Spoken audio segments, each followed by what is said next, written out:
여러분 안녕하십니까? 11월 19일 목요일 뉴스데이입니다. 오늘도 300명이 넘어갈 것 같습니다. 어제 저녁 발표에서 이미 220명을 넘겼습니다. 사흘 전 정은경 본부장이 12월 초쯤에 하루 300명씩 나올 수 있다고 했는데 지금 그것보다 더 빠릅니다. 오늘부터 수도권과 광주에서 거리두기 1.5단계가 시작됐는데 1.5단계에선 노래방이나 영화관, 학원 등이 한 번에 받을 수 있는 손님 수가 줄어듭니다. 서울시가 어젯밤 불시 단속을 나갔는데 날마다 부탁하고 경고하는데도 아직도 이런 곳들이 있습니다. 조명아 기자가 동행 취재했습니다. 어젯밤 서울 신촌의 한 호프집. 가게 안은 사람들로 북적이지만 테이블 간 1m 거리두기는 전혀 지켜지지 않고 있습니다. 손님들이 다닥다 붙어서 술 마시고 있잖아요. 그래서 핵심 방역 위반으로. 인근의 또 다른 대형 술집입니다. 크기가 150제곱미터 이상이라 QR코드 기반의 전자출입 명부 사용이 의무지만 기기가 아예 설치돼 있지 않았습니다. 돈이 없고 후지폰인데. 일부 영업장에서는 직원들이 마스크를 쓰지 않은 채 음식을 조리하는 경우도 확인됐습니다. 조리시설장에 종사자분들 두 분 다 마스크 착용 않고 있어요. 최근 이 지역 식당을 이용한 대학생 7명이 어제 추가로 코로나19 확진 판정을 받았지만 방역수칙 위반이 곳곳에서 발견된 겁니다. 전국적으로 코로나가 다시 일상 곳곳을 파고들면서 18일 0시 기준 신규 확진자는 313명. 지난 8월 광화문 집회로 환자가 폭증한 이후 81일 만에 다시 300명대를 기록했습니다. 국내 발생은 245명으로 이틀 연속 200명대, 수도권에서만 181명이 확진됐는데 오늘 오전 발표될 신규 확진자 수도 또다시 300명을 넘을 것으로 보입니다. 문제는 대구 경북 신천지 교회발 1차 유행, 광화문 집회 이후의 2차 유행과 달리 이번엔 감염원을 특정하기 어려운 일상에서 소규모 집단 감염이 매일 새롭게 발생하고 있다는 점입니다. 확진자 수가 늘어나는 것에 대해서는 엄중한 시기다.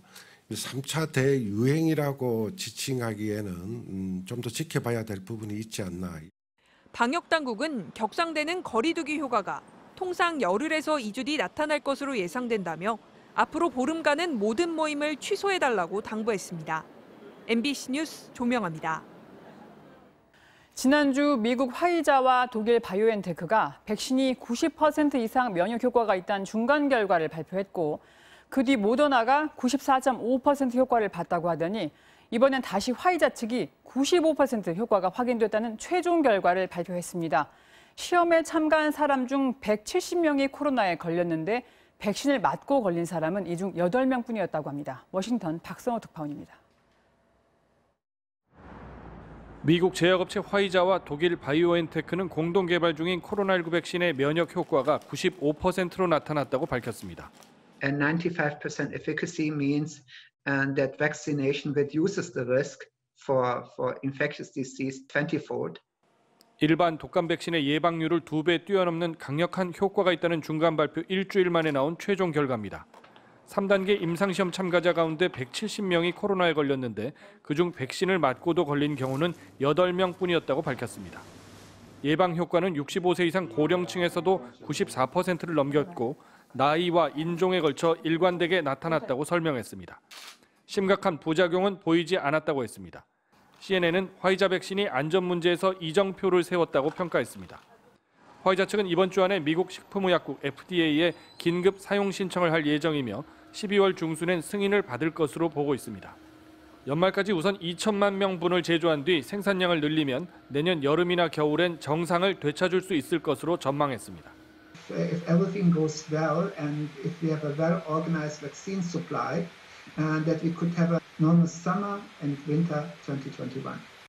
이틀 전 미국 제약회사 모더나는 화이자와 달리 냉동 보관이 필요 없는 백신을 개발해 코로나 예방 효과가 94.5%였다고 밝혔습니다. 한편 코로나19에 걸렸다가 나은 사람은 항체가 사라져도 8개월에서 수년간 면역이 유지될 수 있다는 연구 결과가 미국 라호야 면역연구소에서 나왔다고 뉴욕타임스는 전했습니다. MBC 뉴스 박성호입니다.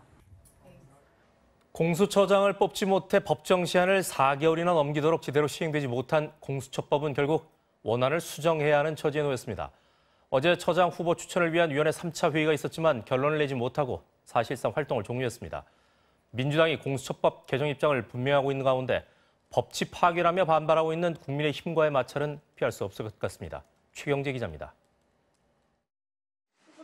4시간이 넘는 회의에도 끝내 성과는 없었습니다. 3차례 표결을 했지만 추천위원 7명 가운데 의결 정족수인 6명의 벽을 넘지 못했습니다. 6분의 동의를 얻어야 되는데 그 동의를 얻지 못했습니다. 국민적 기대를 충족시키지 못해드린 점에 대해서 국민 여러분께 송구스럽고 죄송합니다. MBC 취재 결과 추천위원 전원이 실명으로 복수표를 행사했는데 대한변협이 추천한 김진욱 후보가 5표로 최다 득표를 얻었습니다. 하지만 의결 정족수에는 미달되는 결과. 그래서 무기명으로 2차 투표를 했는데 이번엔 김진욱 후보와 법무부 추천 전현정 후보가 5표, 대한변협이 추천한 이건리 한명관 후보가 4표를 얻었습니다. 마지막으로 이들 4명을 상대로 진행된 투표에선 전현정, 김진욱 후보가 5표에 그쳤습니다. 민주당과 법무부, 법원 행정처 추천위원들이 여당 후보가 아닌 법무부와 변협 측 후보를 지지했지만 야당이 거부한 것으로 분석됩니다. 결국 조재현 위원장은 더 이상의 표결은 무의미하다고 판단해 회의를 종료했고 야당 위원들은 반발했습니다. 재추천을 해서 새로운 공처장 후보에 대한 그런 추천 절차로 그 심사 절차로 가는 것이 맞다. 민주당은 야당이 끝내 권력기관 개혁을 바라는 국민 염원을 저버렸다며 공수처법 개정 입장을 분명히 했습니다. 다음 주 법사위에서 의결하고 다음 달 2일 본회의에서 처리한다는 방침입니다. 이럴 경우 연내 공수처 출범은 가능해지는데 국민의힘은 민주당 마음대로 공수처장을 추천하겠다는 법치 파괴라며 반발하고 있어 전국 냉각은 불가피해 보입니다. MBC 뉴스 최경재입니다. 수많은 흑역사를 쓴 국정원. 지난 정부 땐 정부의 비판적인 인사들을 불법적으로 사찰했었죠.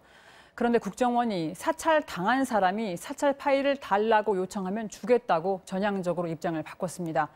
예를 들어 봉준호 감독이 내 사찰 파일 달라고 하면 준다는 겁니다. 나세훈 기자가 취재했습니다. 영화 기생충의 봉준호 감독 등을 포함한 문학의 블랙리스트를 작성한 국정원. 당시 불법 사찰은 종교계와 야권 인사를 가리지 않았고 약점을 잡기 위한 미행과 해킹도 자행됐습니다. 관련 내용들은 서버에 저장된 뒤 국정원의 여론 공작에 쓰였습니다. 실제 지난 2월 MBC가 보도한 일부 사찰 문건에는 증거 제시가 어려운 설은 인터넷에 적극 유포한다고도 돼 있었습니다. 국정원은 앞으로 당사자가 사찰 정보 공개를 청구하면 심사를 거쳐 제공하겠다고 밝혔습니다. 사상 처음으로 국정원 사찰 정보의 공개 길이 열린 겁니다. 국정원이 뺏어갈 테면 뺏어가 봐라라는 태도로 뭉개고 있었다. 공개하겠다고 하는 입장은 아주 매우 바람직하고 전향적이다. 앞서 3년 전 사찰 피해자 등 900여 명의 정보 공개 청구는 모두 거부됐었습니다. 계기는 지난주 대법원 판결입니다. 법원은 사찰 정보가 국가 안보에 관련돼 있다며 공개를 거부한 국정원의 처분이 잘못이며 해당 정보는 국가 안보나 국정원의 직무와 관련이 없다고 한 원심을 최종 확정했습니다. 국정원은 대표로 소송을 제기한 광노현 전 교육감 등의 보관 중인 사찰 문건 34건을 발송했습니다. 도대체 어떤 내용으로 저한테 심리전을 수행했을까? 우리 집 앞에 시위대가 몰려와서 출근 저지 시위하고 그랬거든요. 하지만 국정원은 사찰 문건 역시 공공기록물이라며 즉각 폐기엔 부정적인 입장을 보였습니다. MBC 뉴스 나세훈입니다.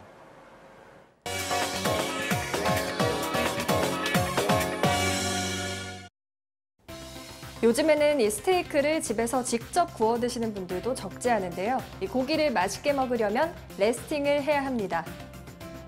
영어로 휴식을 뜻하는 레스팅은 육즙을 고기 안에 가두는 과정을 말합니다. 밥을 지은 뒤 뜸을 들이거나 빵을 구울 때 반죽을 숙성하는 것과 비슷한 원리입니다. 레스팅을 거치면 고기 깊숙이 열이 전달되고 열에 의해 부풀어 올랐던 단백질과 지방 등 영양 성분과 수분이 고기에 재흡수돼서 풍미가 더 깊어진다고 합니다. 고기를 식히면 지방과 단백질이 살짝 굳어지면서 육질 안에 자리를 잡고 수분은 고기 전체로 퍼져 조직의 밀도가 향상되고 식감이 살아납니다. 하지만 레스팅 없이 불판 위에 있는 고기를 먹으면 고기 표면으로 육즙이 흘러나오면서 식감이 퍽퍽해지는데요. 그렇다면 레스팅은 어떻게 해야 할까요? 요리 전문가가 아니라도 누구나 할 수 있습니다. 고기 두께와 종류에 따라서 짧게는 2분, 길게는 10분까지 상온에서 식히기만 하면 됩니다. 일반적으로 소고기 스테이크의 경우 레스팅 시간은 5분에서 7분 정도면 충분한데 두꺼운 고기는 포일이나 기름 종이로 감싸 놓으면 레스팅 시간을 줄일 수 있습니다. 소고기뿐 아니라 돼지고기, 소시지 등 가공육을 구워 먹을 때에도 잠깐 식히면 더 맛있습니다. 냉장 보관한 고기를 차가운 상태일 때 곧바로 구우면 근육이 뭉쳐서 질기니까 상온에 10분 정도 뒀다가 익히는 게 좋고, 불판 위에 있는 뜨거운 고기를 젓가락으로 바로 집어먹기보다는 접시에 올려놓고 살짝 식혀 드셔야 고기를 더 맛있게 드실 수 있습니다.